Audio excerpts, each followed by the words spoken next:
let me start with, obviously, we're here to celebrate Michael Stanley Band's this iconic run at Blossom Music Center in 1982 that began 40 years ago today. Today. Let me ask a question. Okay, show of hands, how many people went to at least one of those shows? Oh, my goodness. Wow. Wow. How many people weren't born until after those shows? No. That's why I have these guys here. Okay, just so you guys know, this is being recorded as a podcast from my CLE Rocks podcast for cleveland.com. So anyone who's not here, or even you guys want to check it out, it'll be live on cleveland.com tomorrow. And the whole point is to celebrate this 40th anniversary of this amazing, amazing series of shows. But these guys here are really, to me, the reason to be here. So let me introduce my guests. Playing the role of Tommy Dobeck is Barry Gable from Barry Gable from Live Nation. Give it up.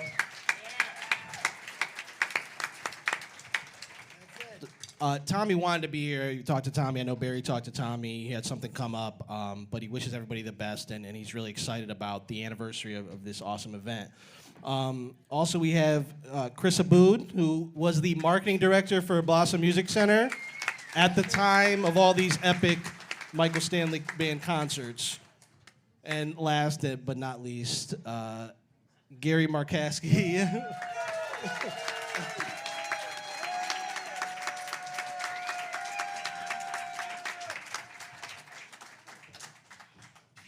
So you guys know I plan these events pretty much myself and pick the guests, and I probably messaged every person that's ever been in the Michael Stanley Band, and Gary was the first one, and it was just like, I'm in. I think he sent me a fist pound emoji. It was like, it was like, let's do it. So I'm awesome to have him here, and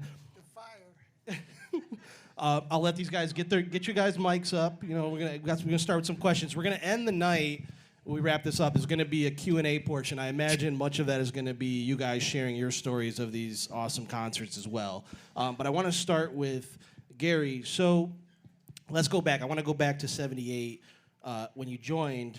Correct me if I'm wrong. 77. 77. September. September 77. Okay. 77. Yeah. What was it like? So Michael Stanley Band obviously had success up until that point in the 70s. What was it like when you joined up with those guys? It was great. The thing was, we were friends because I had a band in Youngstown called Coconut, okay, who the bass player in the band was Mr. Michael Sophis, who was Jimmy Sophis' brother, who was the road manager for Michael at that time. And we were doing shows with him off and on at like the Agora or Shaker Heights. Every year we did the Christmas show. And that's how we knew each other.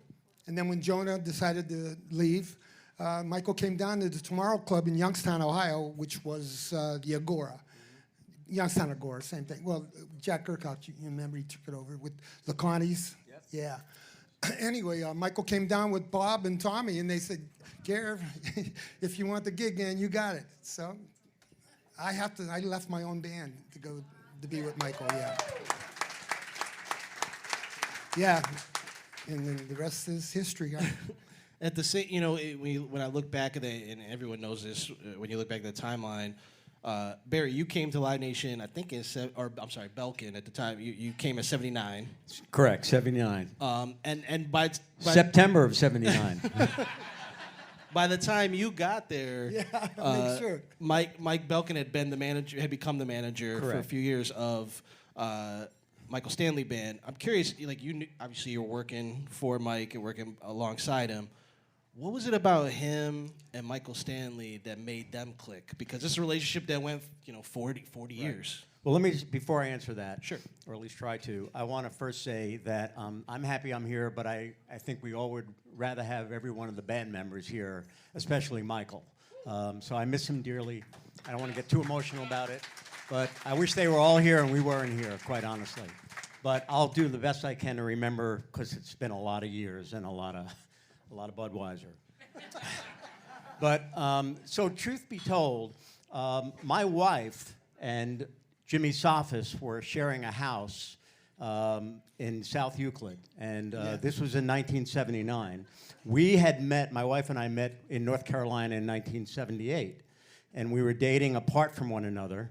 She came back up here and to teach at Beechwood Elementary School with Michael Stanley's ex-wife, Libby Gee. And so when I would come up and visit, I only knew 3 people. I knew Michael Stanley, I knew Libby Gee, and Jimmy Sophis. But I knew Michael as my wife's friend because they went to junior high school in Hiram together. So when I came up here, I had just been introduced to Cabin Fever, which was released in 78, 79, around that 78. time. Yeah. And Mutt Lang produced it. And literally, when I moved here, I had $300. I had music, all of my instruments, because I was playing music in North Carolina, and Michael was going to introduce me to a bunch of other musicians, and he was going to help me get going. The day I moved up here on a Wednesday, he called me and said, "There's some job opening at Belkin Productions," and I said, "Who's that?" I had no fucking idea. Am I allowed to say that on a podcast? I didn't know. Yes. All right.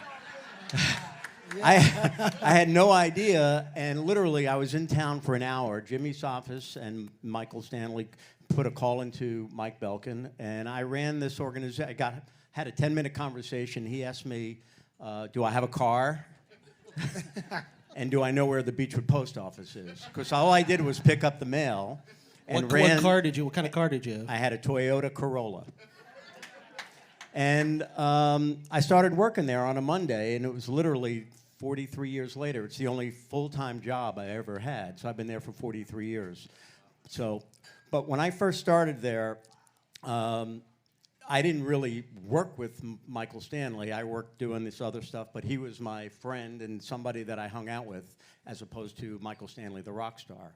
But what I saw in the early years there was this incredible bond with Mike. Was like would you say he was one of the members of the band? But he was incredibly smart. Oh, absolutely. Always energetic. Always, his big thing was always something bigger, always something better. And it was the perfect fit for Michael Stanley because they just were buddies, but he worked so hard. There are about 2 or 3 great relationships that Mike has had through the years when he was alive. And Michael Jr. would always say Michael Stanley was in the top 3 of those relationships that were key to his life, not just career, but his life. Right. So. You know, I will say this too. I moved here, almost 10 years ago now to do this job, and one of the first people we met with when I was at cleveland.com was Live Nation out at the offices, and Barry, for people who weren't around to see Michael Stanley Band and Michael Stanley and his other bands in their heyday, Barry is one of those people who the passion and celebration of who Michael Stanley was and his legacy is really trickled down to younger people, so we're able to understand that and know that moving forward. So I appreciate that. Thank you. From you, for sure. Absolutely. I want to, Chris, I want to ask you about the scene at that point because you're at Blossom, and I think, we talk about the big shows in '82, but Michael Stanley, give me a timeline here. He starts off as Michael an opening. Stanley started off as a little child in 1976 when he and his band opened for Loggins and Messina at Blossom Music Center. How about that? Oh, yeah. 1976. Then later on, he was the headliner and headlined in 81 and 82 and 83. I got all my stuff here to tell you about it. But the fact was that Michael Stanley appeared in my time at Blossom from when I started in 1982 to when I finished up in the 1990 season. He had appeared 18 times, including the 4 sellouts that most of you attended. But just keep in mind, this is such a wonderful celebration of Michael at his Blossom days, and understanding that he started in 76 is great, and understanding that he went through with the band, the original band, through 86. But keep in mind all those other shows that we all went to at the Front Row Theater, at the Coliseum. And then later on with his great band, the Resonators, we're going to every venue, the Akron Civic Theater, the Kent Stage, here at the Music Box. Kane Park. So many wonderful shows that we got a chance to see, Michael. And while those 4 shows in '82 were so special, and I'll talk about those in a minute, the fact was that we were blessed to have Michael for all those years, weren't we? Yeah. And That's right. as a side note, I'm going to be perfectly honest because we're all friends here. Sitting next to Barry Gable is a great gift for me because for several years we were friendly competitors because Blossom only had the summer. And so we had to punch as much as we could, punch our weight above our weight through really from late May through September. And so we had the opportunity to have a band like Michael Stanley and his group, as well as some of the other highlights like Chicago and Barry Manilow and some of the other artists that chose to tour during the summer. But it wasn't an easy battle. It was a tough challenge because Belkin Productions was so well known. So I've loved working against and with Barry for so many years, so this is really a treat for me. But what I wanted to say about 1982 was that was my first year at Blossom Music Center, and I had started April of 1982. And You blew it. You should have said September. no. Why? But because it was April 1st, Make no mistake. 1982. April 1st, great. 1982 was my first date. I had been on the radio at WMMS prior to that time, and I was doing overnights. I was one night a week while BLF Bash took a day or a night off, whatever you want to call it.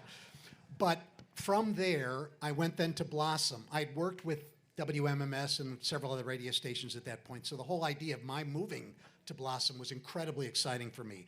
So one of the very first meetings that I took was on Chagrin Boulevard with Belkin Productions.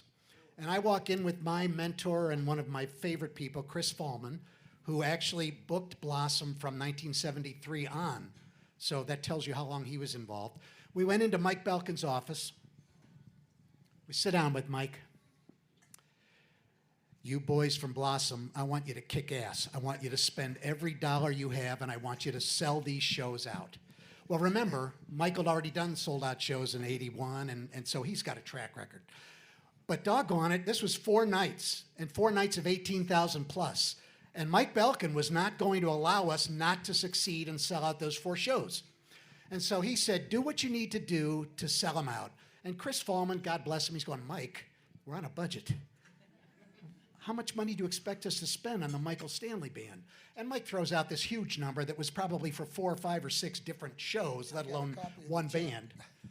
And so Chris puts up a fight and says, doggone it, okay. And then we walk out and he says, you give Belkin anything he wants. And that's an honest to goodness story. And doggone it, from that time on and from '82 on through the next several years, working with the Belkin family and Barry and Michael Stanley and his band and his family was probably the highlight of my career at Blossom. So talking about these shows and having the chance to talk in a little bit more detail about what went on behind the scenes is such a thrill, and I'm so glad y'all are here to hear it. Mike would say about the budget, he said, Chris, I'm giving you an unlimited budget, and they exceeded it. They exceeded an unlimited budget. I think Tom. I read a quote that Tommy said that was, if it was up to Belkin, there'd been 6 shows. Yeah. Exactly. Gary, I wanted to ask you. So when you get in the band, and then you get into from inside, what were things like when you get to the '80s, like 1980, Heartland drops, and you're reaching like commercial peak Michael Stanley Band? What was that time like? I'll tell you what. When I first came, David Spiro was still managing the band, okay, and then he was doing a great job. But then all of a sudden, Mike Belkin came over to us and says, "Hey, can we take you to the right place?" A couple minutes later, he's on the phone with Clive Davis, and we're on Arista Records on our way to London to do the Cabin Fever album. And it was With the producer was Mutt Lang. You guys know who Mutt Lang is? yeah. Mutt was my roommate. It was his dog. Yeah, him and I. Oh God, we used to shoot back to London from Monmouth, South Wales, where we did the Cabin Fever album, which was where they did Yellow Brick Road and Bohemian Rhapsody. All of that was done there. And we just shoot in town because he was doing the Boomtown Rats. And we were helping mix it. Yeah, and anyway, so when that first happened, it just went boom, boom, boom, boom. Next thing we know, we were back in town here, and we're selling out the Coliseum. Right, '79. You guys set the record right. at the Coliseum. Was Eddie Money on that or something? Or I'm trying to think. He was opening. I wanted to ask Barry and Chris. So World Series of Rock, again, correct me if I'm wrong, ends in 1980, and then 81. 81, and then you joined up in 82. What was the scene like, and what changed at Blossom? Because when you look at 82 as a whole, that was a record-setting year for Blossom as a whole. Getting into the 80s, what changed? Like, how were things in the concert industry? What was making them take off so much? First of all, during the 80s, everybody was touring. And I think that's really important. If you look at the Blossom calendar, and I'm happy to share them later when we're done, but you know, nearly every night when it wasn't a Cleveland Orchestra evening at Blossom was taken up by some really big acts. And that's the way it was during the summer. And then the fall and the winter, when, again, Blossom had a lot of the shows during the summer because the bands chose to do the Shed Tour. And by that I mean similar venues to Blossom, such as Wolf Trap, such as Star Pine Lake Knob. Amphitheater, Yeah, Pine Knob. yeah. They had a lot of these All great these- venues that were all outdoors that Chris was saying, sheds. Yeah. And the other point is that, and you hear this time and time again, that Cleveland radio was off the hook phenomenal. So always a great, not only just MMS that had like a 17 share, which was amazing. If you know what that means, pretty much everybody that lived in town was listening to Jeff and Flash, and then Matt the Cat, and then Leo, and Betty, and the whole group. But they also had M105. They had GCL. So there was all these great formats that were beating the shit out of one another, playing all kinds of music. We had record companies here, every record company that was established. So there was always something going on with every band wanted to play here. Blossom was a beautiful place to play. And so that's what, it was like the convergence of the perfect storm with great airplay, great bands at that time too, and great radio airplay, and a phenomenal venue. And the ticket prices at that point were a little bit lower. How much were the Michael Stanley Band shows? Gary, I sent you an ad. Barry told me this. And $12.50 was it? no, not. $12.50, maybe get in? $15. I know when we went on sale, we had a $10 lawn price, you know, which allowed a lot of people to come all 4 nights. much were you know, t-shirts? $40, you see How the much show for a every t-shirt? time. I saw the album. He has prices, probably. When the MSB album came out, I saw an ad in the plane that it was less than $5. How many of y'all collected these? Do you remember? These were the calendars that we produced for many years, and I can tell you, based on what I'm seeing right here, that the Michael Stanley Band was $12 in the pavilion. Yeah, and to tell you, just to let you know, folks, that was expensive because the next night on September 1st, Rick Springfield was only $11 for the pavilion. James Taylor, $11. But holy mackerel, Lou Rawls was $12. So we're talking serious money here. And how many of you saw the Ferrari and Teicher show at Blossom? Nobody? Well, no wonder, because the ticket pavilion, $11. Holy mackerel, Andy. But Gary, right, that next night was your favorite night. Wayne Newton was at Blossom. And he was, holy shit, he was $15 in the pavilion. So anyway, you wanna Vegas talk- Were prices. you there when Wayne came? No, Wayne and I never got along well. Gary, I'm curious. You know, when things started to get big, especially obviously in Cleveland for Michael Stanley Band, what was it like being in that band and performing at those venues here? Because even before the '82 shows, you guys had played the New Year's Eve and New Year's Day at Coliseum. So tell me, like, what was How many that people like? saw Gary in his underwear come down? Wait, what? Gary came down from the ceiling New Year's Eve, came down on a wench and wearing a baby diaper to bring in the new year. That's true, right? And you know what? We did that too with the aunt. Right. Right when we got back from England to take the cabin fever, and then kick it off, That's why, Gary Jules, got dressed up as an ant. I don't know That's how what he he's got trying me to doing remember. this, but Mike, Jules got me to do it. He really wanted it. He really thought this was going to be perfect. We'll do this. And then Mike said, well, we got to how are we going to insure this? He had to call Lloyd's of London. I think they charged him $750 to insure me to do that each night. And it was like on a Kevlar thing looked like dental floss. But it could pick up a tank. That was that strong. And you know what? The one thing, I don't know if you know this, Bear, but that night when I was up there, one of the riggers knocked my wireless thing out of there. I'm up there, and I couldn't get it in. And waiting to the last minute. Michael's counting it down to the last 2, 1, 2, 3, 4, and I just got it in time to start the song. It was unreal. Oh, it was unreal. I was panicking. I said, oh my God, no. What was your question again? I'm sorry. I can't really remember now. I'm picturing Oh, we got more stories. Gary in a diaper. You have to remember, I was born in March 1984. So, I only know this version of Gary, and so him in a diaper, there you go. But I'm curious, okay, let me kick it back to Chris. Talk to me about the meetings and the idea to play 4 shows, because no one had ever done that before, correct me if I'm wrong, at Blossom. And That's right. so was it like, are you nuts? Or, I mean, because Michael Stanley Band had played, they did 3 sold out Yes. the year before, yeah. So there was obviously the ammunition to say, how big can we take this? And I think Barry alluded to it earlier. It was a combined effort to say, this is worth 4 nights. And remember, we broke it up too. It wasn't 4 nights in a row. And that's important for a couple reasons. One, if we had any more tickets to sell, they would have sold, because the first 2 nights were killer. And then we had a couple of break days, and then bang, Michael and group are back on the stage. So if it hadn't been sold out, it would have been sold out. Having also said that, there wasn't so much a question about whether it was going to be successful or not, but how successful. And so when you raise the goal of saying, we want to sell out 4 shows, you're going to do everything you can to make that work. And thankfully, it did. Having said that again, Michael followed with 3 shows, and then 2 shows, and then 2 shows, and then 2 shows afterwards. Michael Stanley was never a hard draw at Blossom, thank God. Right. It was always a successful evening, and it was a successful experience. And I did want to say again how cordial it was to work with the Belkin family for those programs, because again, we were competing for other acts during the year.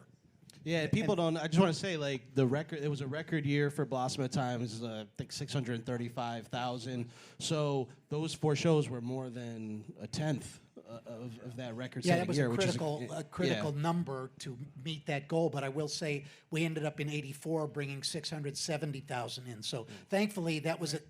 Those were the times when a lot of tickets were sold because a lot of people loved rock and roll. And as Barry was alluding to, we had such a killer group of radio stations telling us, go to those shows. And those, Barry referenced the Cleveland stations, and let's not forget about the Akron stations and Canton and the Youngstown stations.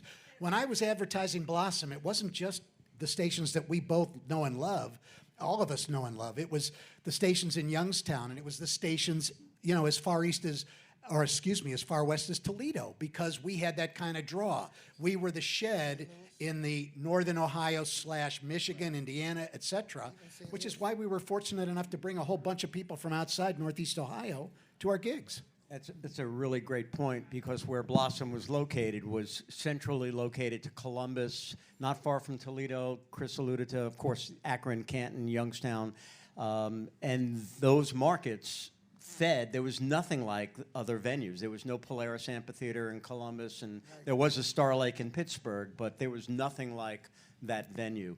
And you also couple with the fact that they were on a roll. The band was on a roll. They had the Heartland album that came out that was getting a tremendous amount of airplay in 81, 82, no, 80, in 80, 81, North Coast came out.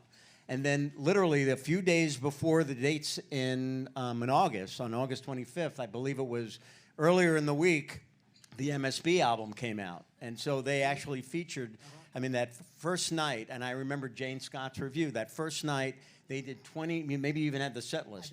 29 songs. They had 29 songs from those albums, and of course from Stage Pass and Ladies' Choice, and of course way back to You Break It, You Bought It.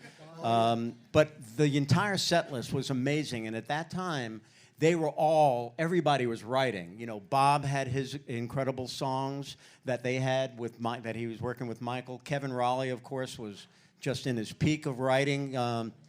It just was an incredible time that these guys were in their stride. It wasn't necessarily the acoustic set that maybe Friends and Legends was.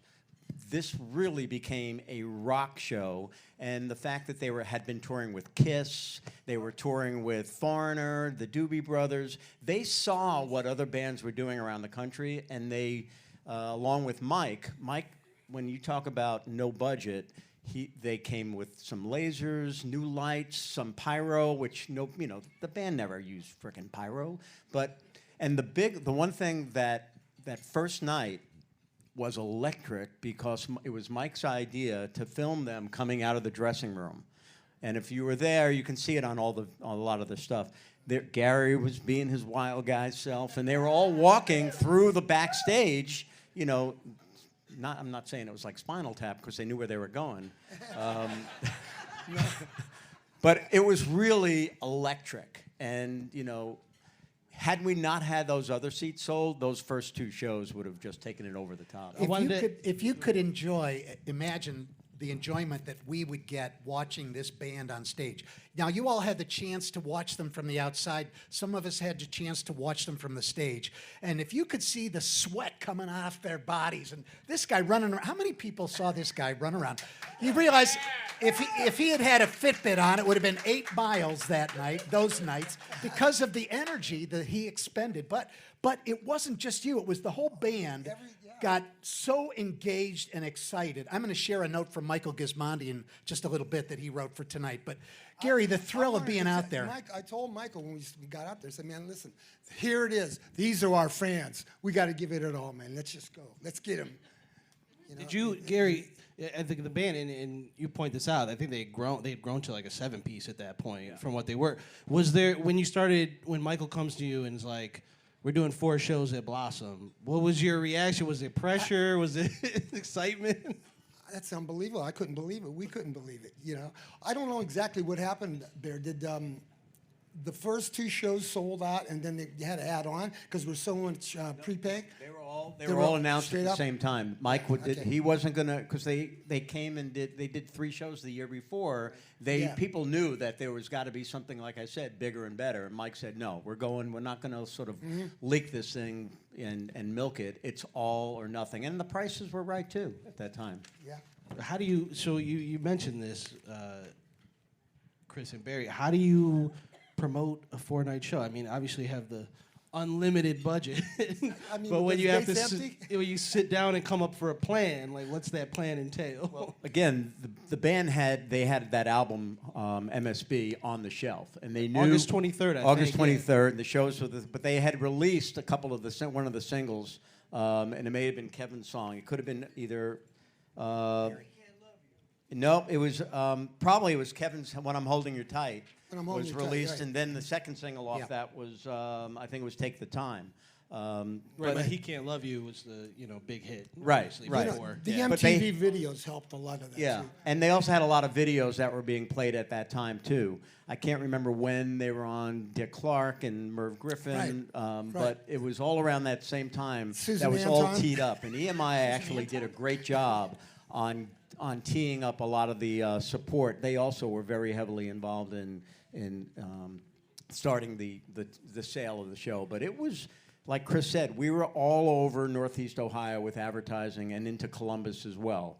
On LVQ, QFM 96, we were at IoT in Toledo and The Wolf in Youngstown. We were everywhere, and we were not stingy on giving tickets away and promotions. So.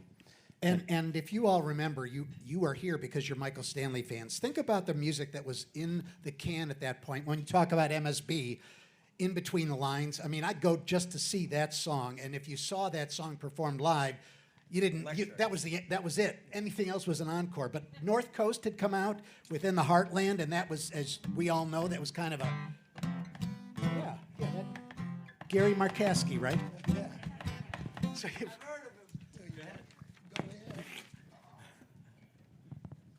That opening with Richard Bell on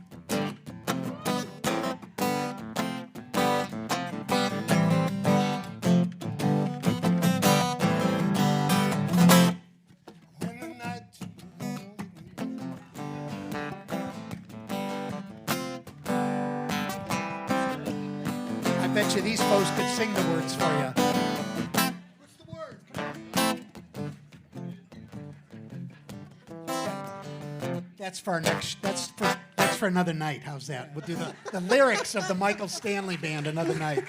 And my point in saying that is that they had a library of music that was still so hot and so good that 29 songs, they could have played 39 songs and we would have all known those 39 songs. But that music was so good at that point. And I love the fact that you mentioned the videos. Because remember, MTV had come on, Michael and the band were on TV. A perfect storm of audio and visual and on record. And holy mackerel, Andy, selling those shows may have been difficult, but it was not going to be unsuccessful. It was going to be successful based on the effort that we put into it. I want to get to the night of this. So let's go to that first show, August 25th. Lines, traffic. Talk to me. I mean, obviously, you guys haven't fixed those traffic problems at Blossomberry. All right. Okay, what's going on? 1982 to 2022, nothing's changed. Nothing People got to changed. get. No. People still have to get out of their cars to Yeah. pee. You know, it takes a while. What can I tell you? The only difference is there are more bathrooms now. God bless That's correct. Live There Nation, are more because bathrooms. When I was working there were no bathrooms and the woods were full. So we definitely needed the bathrooms. You know, that's the nature of the outdoor business and the sheds. You know, when you go to enough of these around the country, historically, it's one way in and one way out. And you just got to hang in there, relax, and, you know, get there early, party in the parking lot, and enjoy yourself. That's what, you know, we don't party in the parking lot because we want you to party inside.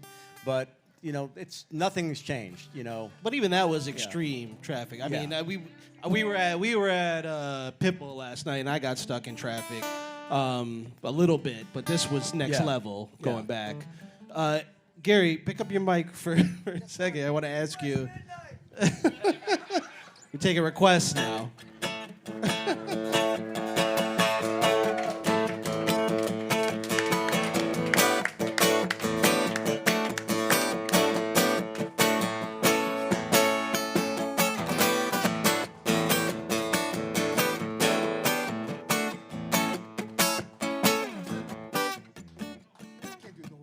All right, wait. I want to ask you, Gary. Gary. This is. We didn't pay him to do this. He's just here doing it.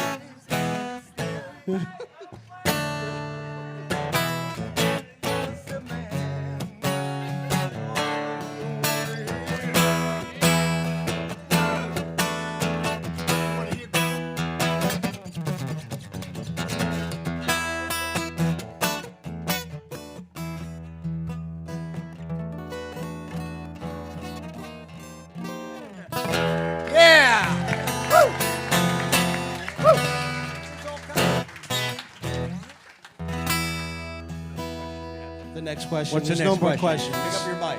No, Gary, I want to ask you. When we're talking about that first night, the energy, what was that like? Because you went to the venue in limousines, right? Yeah, it was unreal. He doesn't remember. There's somebody in the front row. I came to the guys when we were standing out front to thank the audience, who were just all about the fans. Never forget that. We want to give you our heart and souls, all the passion that we could. And I said, Michael, I was standing right next to him, Michael, if we don't do anything else in our career, this was the night, man, it was hard to talk about. I said, thank the Lord. Yeah. And we're going to read, I'm going to let Chris read this, because obviously you guys, many of you were there, but you didn't get to see Backstage. So Michael Gismondi sent Chris. So you all know Michael was the bass player. And he was pretty quiet, but he sure was a good bass player, wasn't he? He still is. He still is. As Gary is still a great guitar player. So he wanted to be here. He wanted to be here as well. He had some scheduling conflicts, but he did send us this. So we reached out to Michael when we heard he couldn't make it. And he's a pretty quiet guy, but he wrote something really nice, and I'd love to share it with you. He says, as most of us know, time has a way of slipping by us as we go through our daily lives and our daily routines. In an attempt to recall events from 40 years ago, our memory can tend to omit much of what has occurred. Do we agree with that? Considering the sold-out MSB Blossom shows, there's a feeling of accomplishment and a little disbelief that I was part of the phenomenon of such magnitude in that the record still holds to this day. I am so fortunate to say, yes, I was there.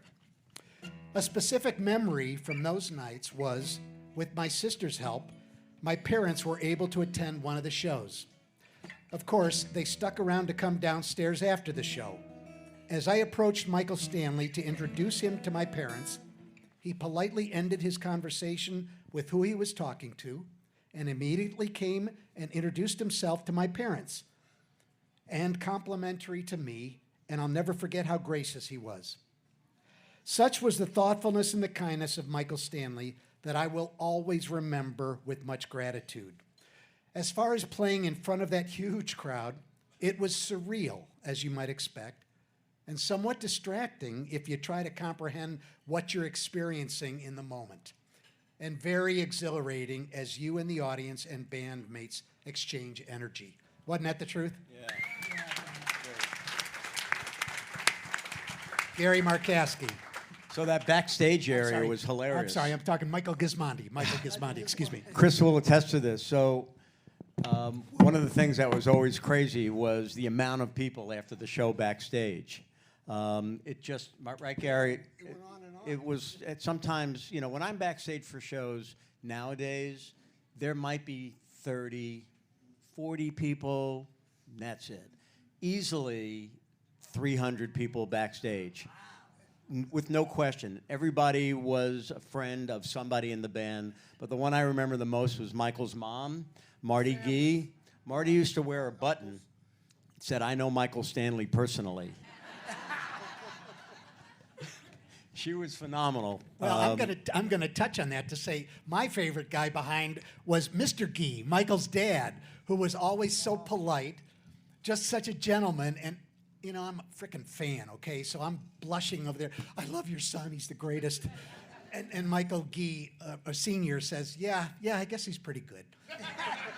But it was a delight to meet the family. And at that time, the daughters were really young. Very young. They were still young. They didn't know what was going on. They just knew they were there at the sound check and running around. They were pretty young. But they are very heavily involved in his foundation going forward now. If you follow them online. They started a foundation when Michael passed away called 10,000 Watts of Holy Light. That's part of the Cleveland Foundation. So if you're interested in supporting, they actually donated some dollars last year to a number of causes that Michael is very heavily involved with. The Gathering Place, the APL locally here. If you all know, Michael and his wife Denise used to donate and spend a lot of time with animal rescues. So if you're interested in supporting that, and the shows that we have coming up in December, a portion of all the proceeds will wind up going to the foundation as well. So. You can find reviews of that first night, especially. Like Jane Scott has an awesome review, as you saw, and it's funny too because I have our archives for cleveland.com and the Plain Dealer. The review is right above ads for Rocky 3 and Fast Times at Ridgemont High, which were showing at the local theaters. But I wanted to ask you guys, what are highlights from some of the other shows? Was there rain and mud at one of them? Yeah, there was definitely rain. Anybody get caught out there in the rain? Anybody still looking for their keys in their car? Out on the road, out on at the grass area? Well, there's always mud there, crazy mud. No matter what you try to do when it rains out there, it becomes, Cedar Point ride.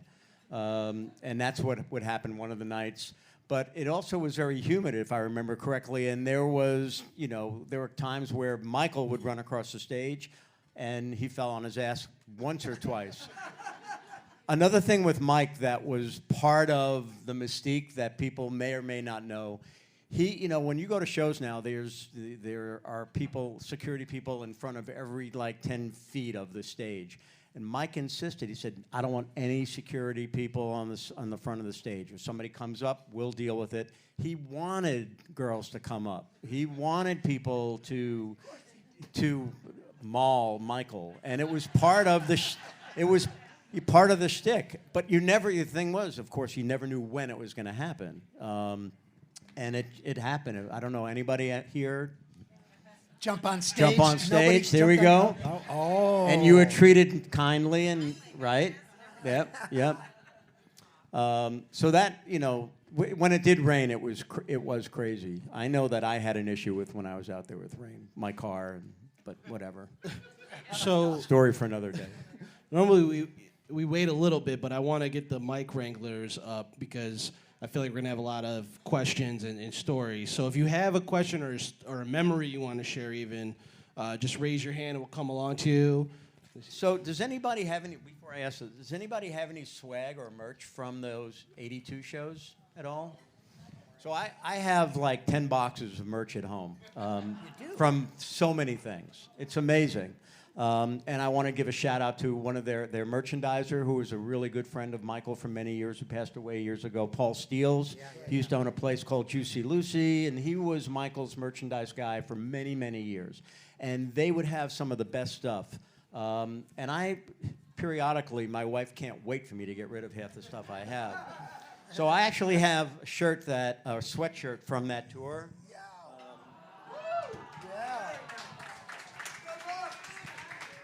So the way I'm going to give this out is I want to see somebody fit into it because it's a large, but I swear it's a small. All right. There you go. It's all yours. There you go. I don't think it's going to fit. We're gonna try. Well, you here. can take We're the gonna zipper try. down from the top a little bit. It'll fit in. I but have a 6-year-old enjoy at it, home. I have and a it even 6-year-old. smells like my basement. So You see this, Michael? Look, That would fit my 6-year-old. I'm pretty sure. yeah. Yeah, There you go. she got it. It fit. She's got Awesome. it. All right. Neat. And as Michael would say, take the time to pass it along sometime down the line. I will. All right. All right, let me get Troy, to my Troy, my mic guys here. may I ask or add Oh one yeah, thing? sure. So, folks, this is a celebration of Michael's experience at Blossom. And there's a gentleman who's not here with us tonight. His name is Chris Fallman. I've referenced him earlier. He was the general manager for these many years at Blossom from really 1973 through the 1990s. And I was hoping that he could be here, and he's not, which is why I'm here. But I just wanted to share something with you that he shared with us, because I think you'll enjoy it. First of all, are you all aware that Blossom is named after a family? Essentially, my mentor, my friend, and the wisest, most persuasive person I've ever met was Emily Blossom. Emily was central to all these decisions about Blossom, gave the gift to make Blossom's impact in Northeast Ohio. Many times we discussed how important it was to champion artists with local connections when we could. Joe Walsh, Meatloaf, Chrissy Hind, Henry Mancini, and of course the Michael Stanley Band. I know that Emily would be very pleased that the attendance record is held by MSB. Yeah. So, A, the record is still held by MSB, if I'm not mistaken. Nobody's going to break that record. And B, Emily Nobody. Blossom, who passed away many years ago, but who was instrumental in creating the venue that we're celebrating tonight, would have been so pleased with Michael and his legacy. I thought I'd share that. thank you. All right, let's open things up. Who has a question or comment? Where are we at? Front row. We'll get. This is my dude right here. He's been excited since this thing started. We'll get you. We'll get you. That's great. For real. Gary, I just want to know about the ant thing. How that came to be, why Michael never could explain it. I'll tell you what happened. It was, I think it was the gig at Hiram College one night, okay? And it was right before Halloween. And for some reason, I had these suspenders. And it wasn't the red outfit that you saw. It was blue and all this other stuff. And I had this old ski hat, okay, that I put on. And I came out and did the last couple songs of that night. And that's how it blossomed from then on. And then we kept doing it a little bit off and on on the encores and stuff. And then Jules Balcom really liked it. He thought it should be on the back of the album cover. So that's how we took that shot at Mike's house over there on Music Street.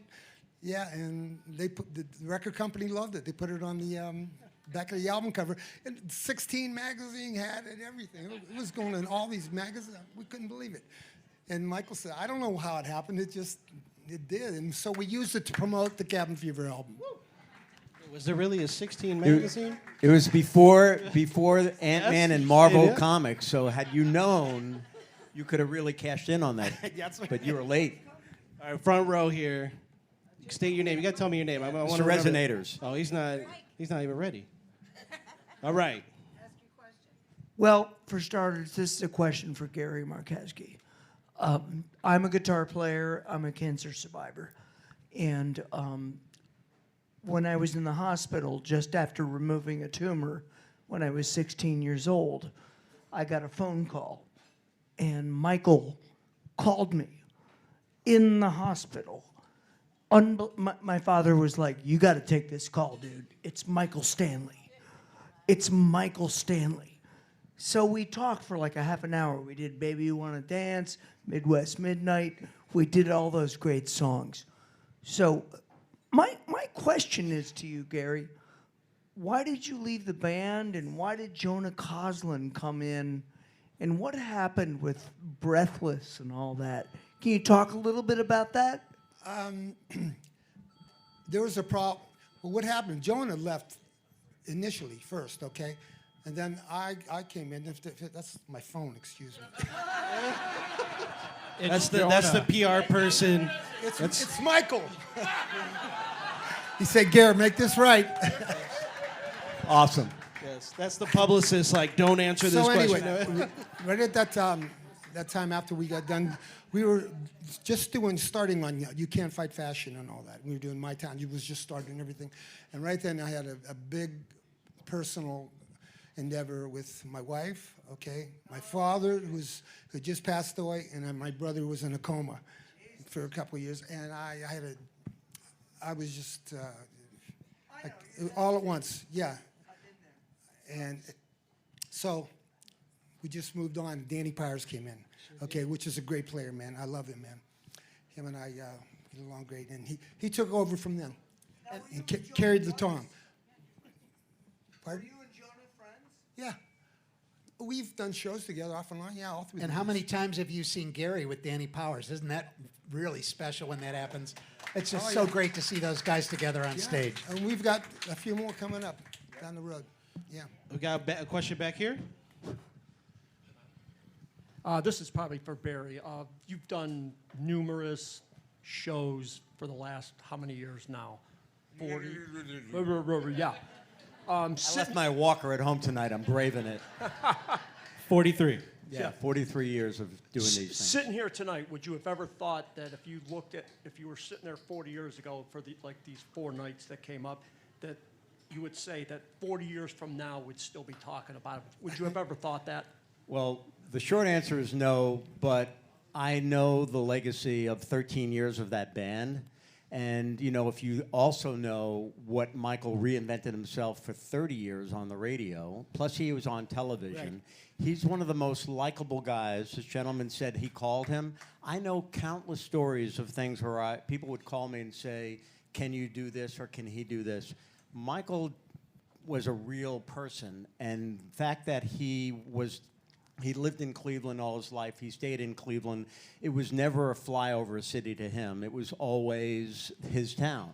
And so that legacy of all the things that he's done doesn't surprise me that people still hang on that, 40 years later, or they, like Chris said, go to every show, because you put that beautiful relationship that he had with his hometown, with his fans, and the actual lyrics and the music that he and the guys put together, it again is a perfect storm for why people love this guy, and will be that way. And to this day, I know I'm getting emails from a band called the West, I forget, it's a band of women that are a country rock band out in Los Angeles, and they're covering one of Michael's songs from American, what is the American Road album.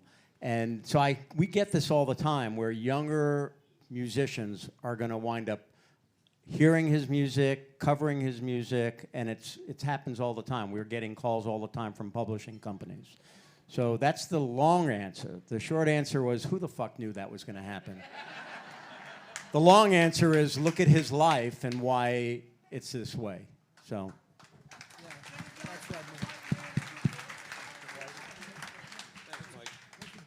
I think you missed that line, but I'm laughing my ass off. He said, "Thank God for the white man that put the white lines on the highway."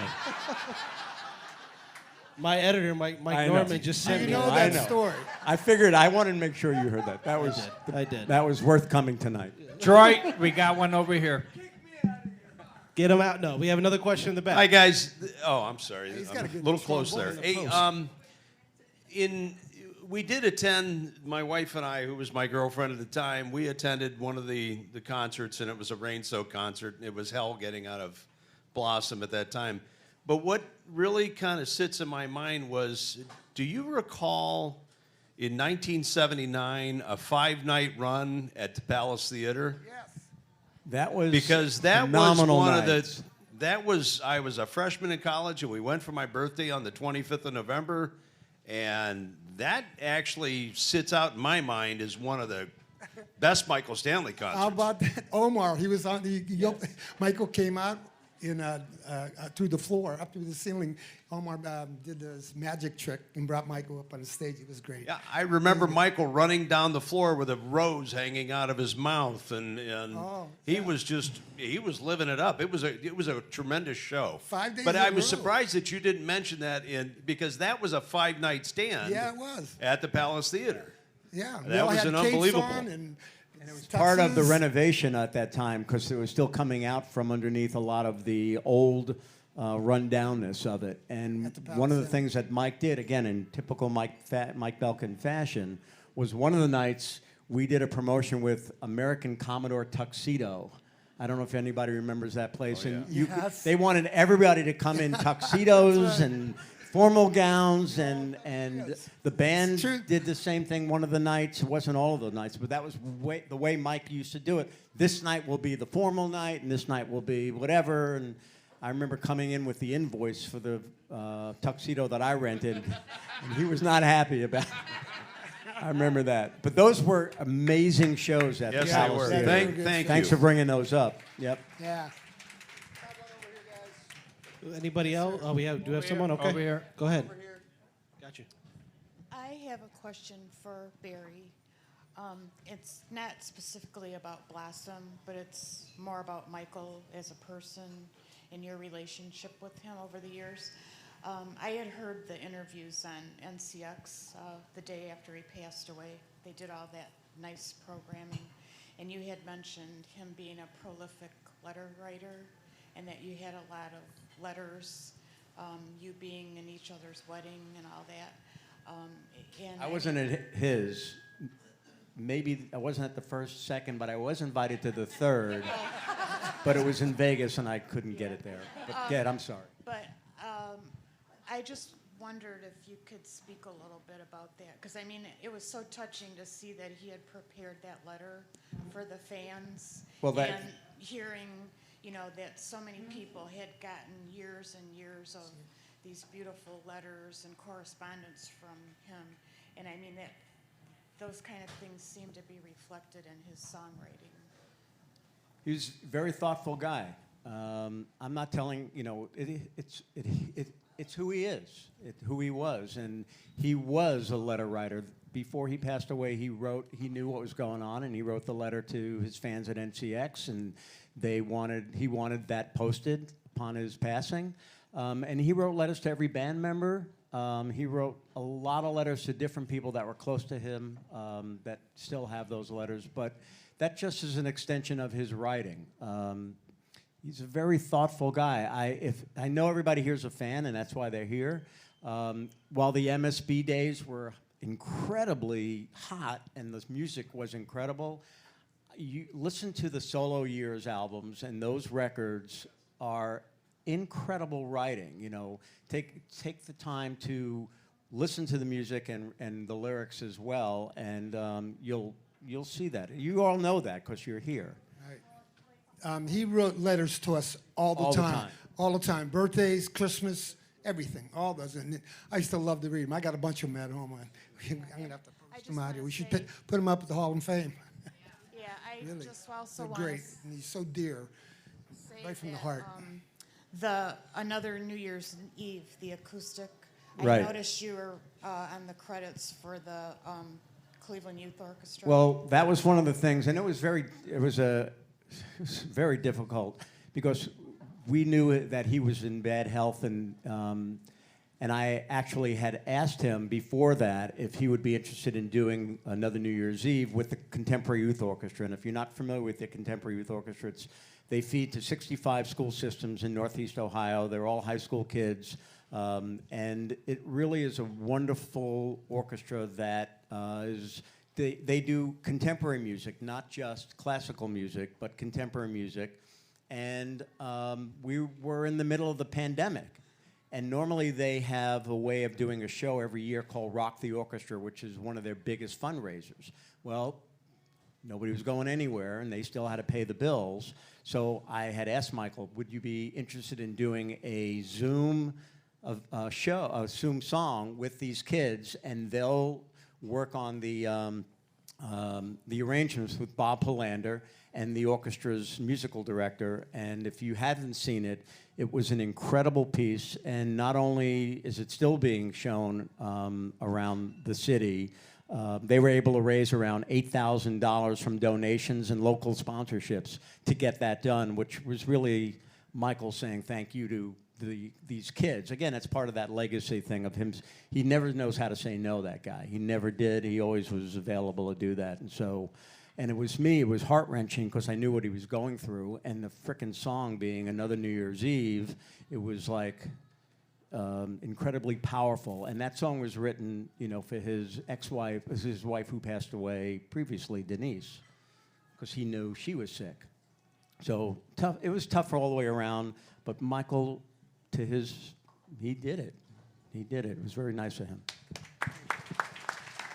We'll take a couple more questions. We have one up here, and then a few more, actually. Okay. This is We'll get to you. We'll get to you. Question for Gary, and by the way, us up here in the balcony won't bitch if you pick up your guitar again, okay, brother? I got you. We got you. All right, cool.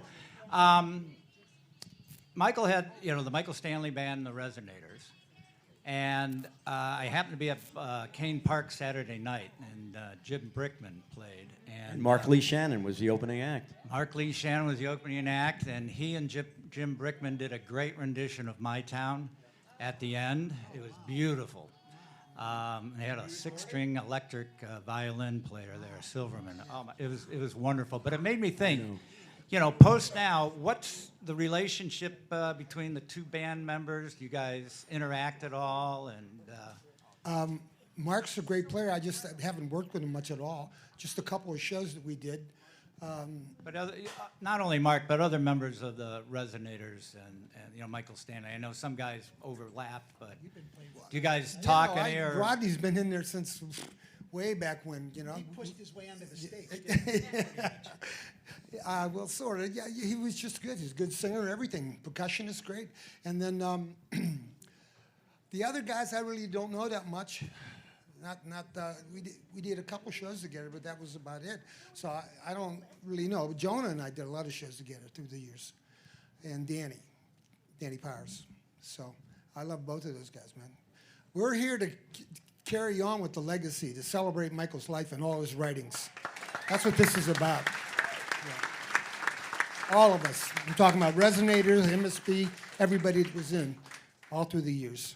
Pretty unbelievable to have a local guy be the soundtrack of your lives. Usually it's another band, and they are a lot of bands, Pink Floyd or whatever as our classic rock, but it's really cool to have your hometown guy be the soundtrack of your lives. I know I'm not a Clevelander by birth, but it's my soundtrack of my life. I know that.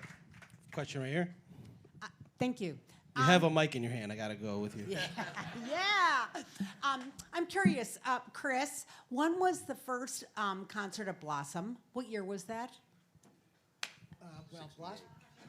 You mean non-orchestra show? Like first rock and roll show? No, in I the have, concept, Okay. Yeah, 1968. That was Were you born? No, you weren't born then, were you? March 1984. You know, you missed the Michael Stanley Band at Blossom. They were fabulous. So anyway, it's funny, for those of you who have been to Blossom over the years, this concert series at Blossom began in 1968.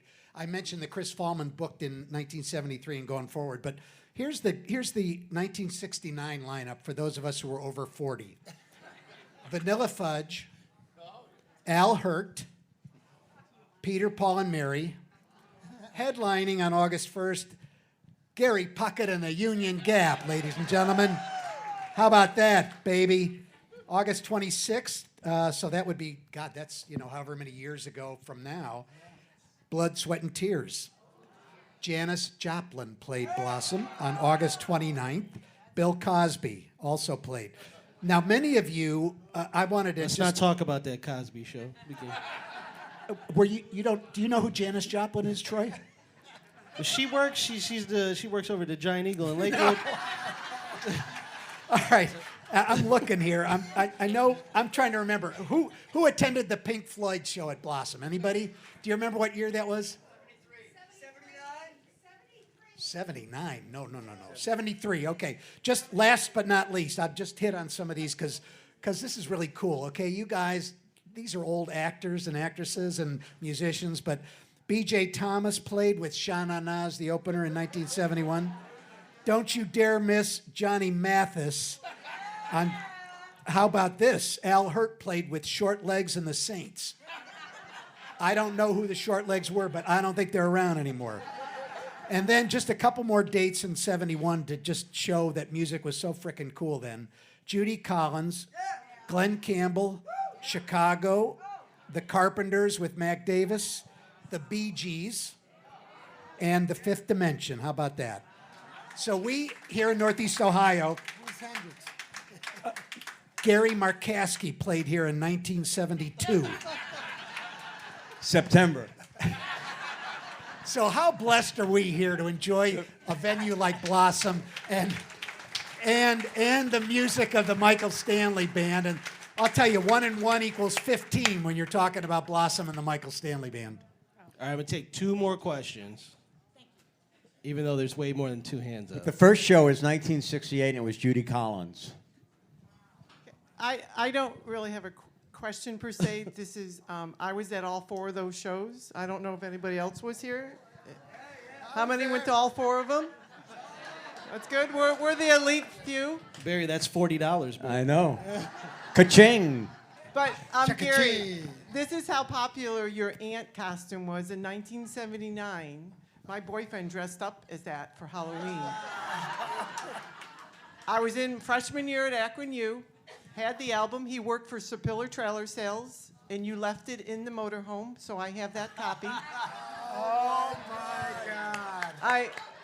And else? Anything The bid starts tonight He was a spitting image of you. He had the same mustache, and we went to the bars, and everybody knew who he was. That's how popular that album was in 1979. Honest to God, wow. That's a great story. I still have the picture. I still have the picture somewhere. Oh, you send it to me. This is the last question. Thank you for everybody who raised their hands. Last question. Hey, we were a lot younger then, so our minds played trick on us. But didn't Jerry Garcia play at Blossom one night with Michael Stanley? I don't think Jerry played. Garcia? I don't know if they would have played together. That's a funky bill. Yeah. We did have the Grateful Dead there, Yeah. but not with Michael Stanley. Yeah, the Dead played there a number of Listen, times. I was there, okay? You were there. March 1984. We used to do promotions, like the craziest thing when radio actually did promotions that were like crazy. We did, there was the Grateful Dead played, I'm getting off point. The Grateful Dead played this little area, central Ohio, called Buckeye Lake, Legend Valley. All right, so we did a promotion with WEBN, The Pig, down in Cincinnati. And we were looking for the biggest Grateful Dead fan. And this is when you used to have to sit and send in postcards. You know, there was no phone or email or, faxing. So they're going through all the postcards, and they call me up and say, here's our winner. I'm the biggest Grateful Dead fan. I just can't remember why. Oh, how about the There and Back tour? Jeff Beck up all the way from Florida up to Maine, New York. It was unreal. We had to get on. We did one song after another. Couldn't even talk to anybody because they wanted back, back, back. That's all you heard. Yes, it was crazy. I want you, so to wrap things up, first I want to thank all you guys for coming out here. I knew this was going to be a fun night. Definitely lived up to expectations. Give it up for these guys for joining me.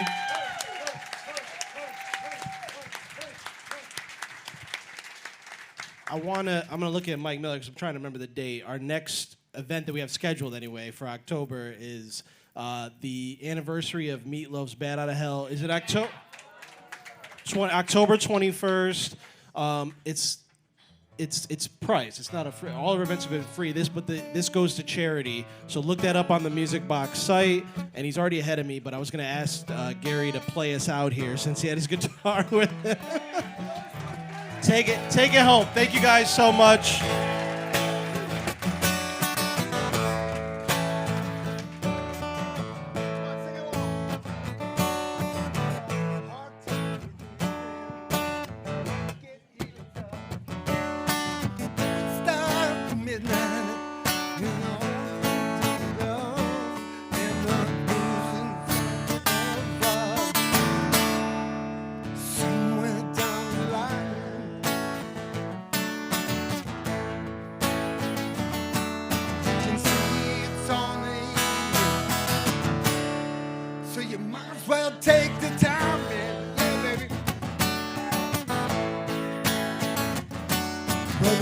Laid off in Ohio.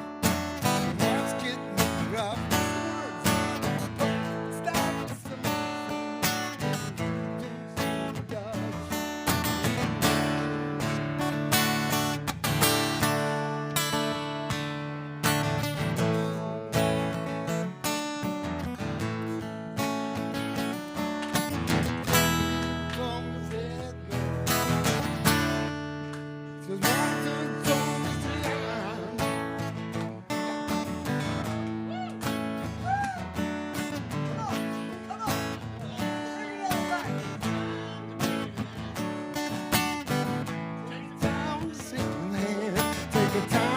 your friends.